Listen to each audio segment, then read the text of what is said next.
প্রশাসনের মেয়র থেকে আরম্ভ করে সিটি কর্পোরেশনে প্রায় 100-এর বেশি ওয়ার্ড আছে, সেখানে কোনো কমিশনার নেই, যার কারণে নাগরিকদের জন্য কিংবা নাগরিক সুবিধা কতটুকু আছে সেটা কেউ নিশ্চিত করতে পারছেন না।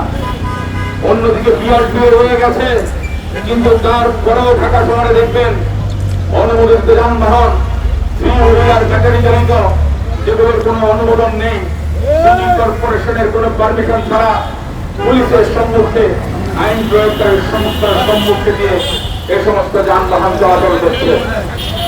এতে আপনার ট্রাফিক ব্যবস্থাকে অবনতি হয়েছে, রাস্তায় ট্রাফিক জ্যাম তৈরি হয়, জনজীবনের দুর্ভোগ বয়ে আনে।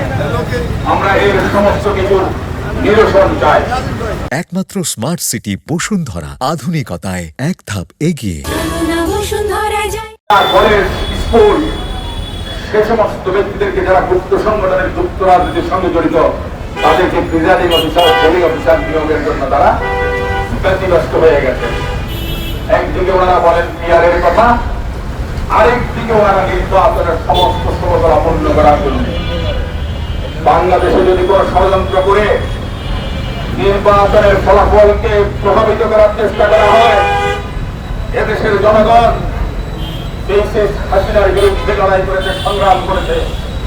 বাংলাদেশ জাতীয়তাবাদী দলের হাজার হাজার নেতা কর্মী খুন হয়েছেন, গুম হয়েছেন, লক্ষ লক্ষ মামলায় কোটির উপরে আসামি ছিল।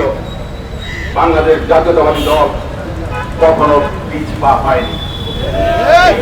ইতিহাস বাংলাদেশ জাতীয়তাবাদী দলের নেই, গুপ্ত রাজনীতি করার ইতিহাস বাংলাদেশ জাতীয়তাবাদী দলের নেই।